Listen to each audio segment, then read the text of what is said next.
L'exercice 2. Par défaut, la valeur de l'obligation est égale à 1000 si on ne vous donne pas la valeur de l'obligation. Donc sur l'exercice 2 et 3, plutôt 1 encore, vous avez la valeur nominale qui est de 1000 par défaut. Exercice 2. La valeur nominale est de 1000 euros.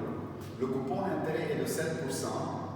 La capitalisation est annuelle. Donc on travaille les montants tels qu'ils sont. La durée de vie, c'est de 10 ans.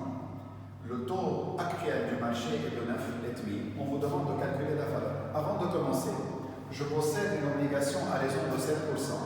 Le taux actuel du marché est de 9,5. Ipso facto, je suis devant une obligation qui sera à escompte, puisque le taux du marché, le taux de rendement actuel du marché est supérieur au taux que je possède.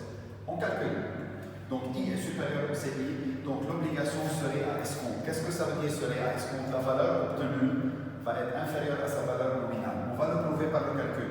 La valeur, c'est annuel ici, donc c'est toujours la même formule, mais les valeurs seront annuelles. 70 multiplié par 1 moins 1,095, c'est le I, à la puissance moins 10, qui reste 10 ans, divisé par 0,95, plus la valeur nominale actualisée après 10 ans, j'obtiens 843,03 euros. Certainement, c'est inférieur à la valeur nominale qui est de 1000 euros. Donc, on se retrouve devant une obligation qui est à escompte. C'est ce qu'on avait prévu. L'investisseur qui va acquérir l'obligation à raison de 843 et va la maintenir jusqu'à son échéance, il va recevoir les intérêts non pas sur 843 et il sera remboursé à l'échéance le moment venu 1000 et non pas 843. Donc, le taux de rendement actuariel certainement serait supérieur au CI. On avait abordé l'exercice annuel, on le clôture annuel. Donc, le TRA serait supérieur au CI qui est de 7%. On calcule le TRA, c'est 70, numérateur, je répète, 70 plus 1000 moins la valeur obtenue divisée par l'échéance, le tout sur 1000 plus la valeur obtenue divisée par 2 fois 100, et on se retrouve avec un 9,29% qui est supérieur au CI. Et c'est logique, puisque l'obligation elle est à escompte, donc le TRA serait supérieur au CI. Ça, c'est l'exercice numéro 2. J'enchaîne avec l'exercice numéro 3. L'exercice numéro 3 possède une seule particularité, sinon le reste, c'est du classique. La particularité, c'est que la durée de vie de l'obligation était de 11 ans l'année passée. Donc, on avait émis cette obligation. La durée de vie était de 11 ans l'année passée. Donc, cette année, la durée de vie est de 10 ans. Donc, N égale 10 ans. La capitalisation est semestrielle, donc je conserve les mêmes formules, mais à raison de la capitalisation semestrielle. Donc 10 ans, donc c'est 20 semestres. La valeur nominale, je répète, par défaut c'est 1000, si ce n'est pas mentionné au niveau de l'hypothèse. Le coupon intérêt c'est de 9,25%, autrement dit 92,5 $ par an. Puisque la capitalisation est semestrielle, c'est équivalent à 46,25 $ par semestre. Le taux actuel du marché, c'est de 8,15.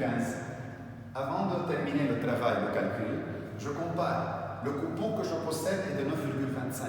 Les taux actuellement sur le marché sont de 8,15. Donc, on va se retrouver devant une obligation qui serait certainement à prime. Puisque mon taux actuel, ma rentabilité que je possède, est supérieure à celle du marché.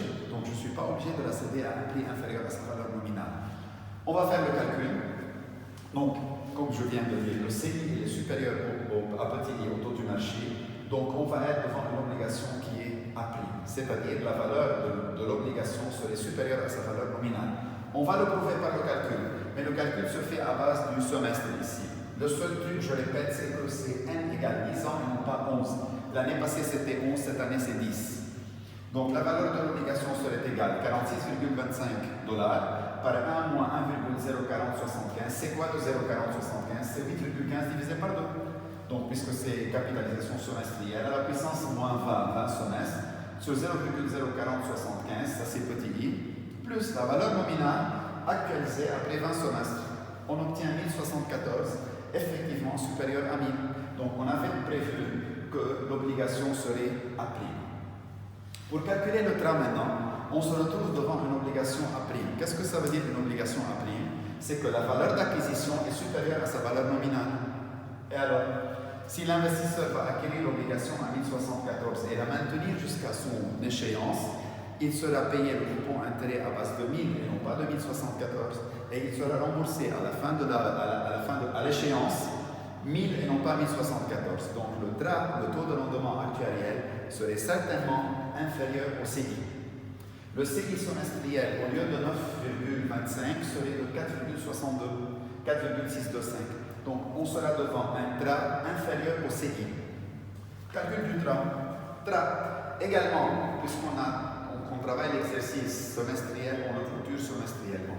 Le TRA serait égal au CI semestriel 46,25 plus 1000 moins la valeur obtenue 1074 divisé par l'échéance qui est 20.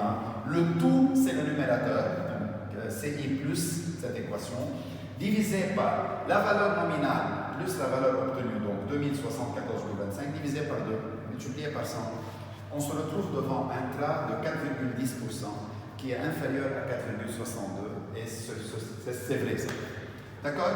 Donc on a clôturé l'exercice 3, il me reste l'exercice 4. Merci.